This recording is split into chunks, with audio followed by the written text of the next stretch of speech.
बेटा बाप को एक अनाथ आश्रम छोड़ने आया था। साथ में बाप के सारे कपड़े और कुछ जरूरी सामान का बैग भी लाया था।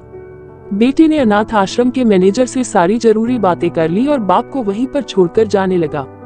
बेटा अभी अनाथ आश्रम के बाहर निकला ही था कि उसका फोन बजा।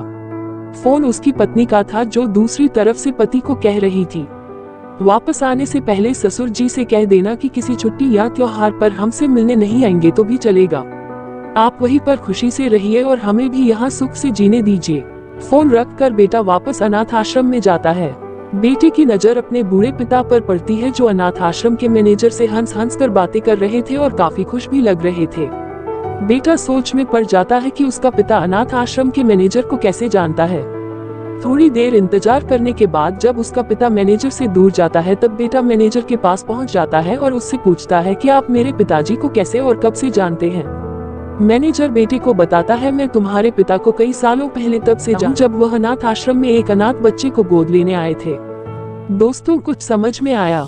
अब आप ही बताएं, सच में अनाथ कौन था? वह बेटा जो अपने बाप द्वारा बिना उसे बताए किए गए इतने बड़े उपकार के बदले उनके आखिरी समय में इस तरह ठोकर मार रहा था, या वो पिता जिसने एक अनाथ बच्चे को निस्वार्थ भाव से इतना प्यार दिया जितना खुद के बच्चे को दिया जाता है। दोस्तों अपने माता पिता की कदर करना सीखो, क्योंकि आप नहीं जानते होंगे कि उन्होंने आपसे क्या क्या छुपा रखा है। कितने बलिदान, कितने त्याग उन्होंने आपके लिए किए हैं, शायद आप जानते भी नहीं होंगे।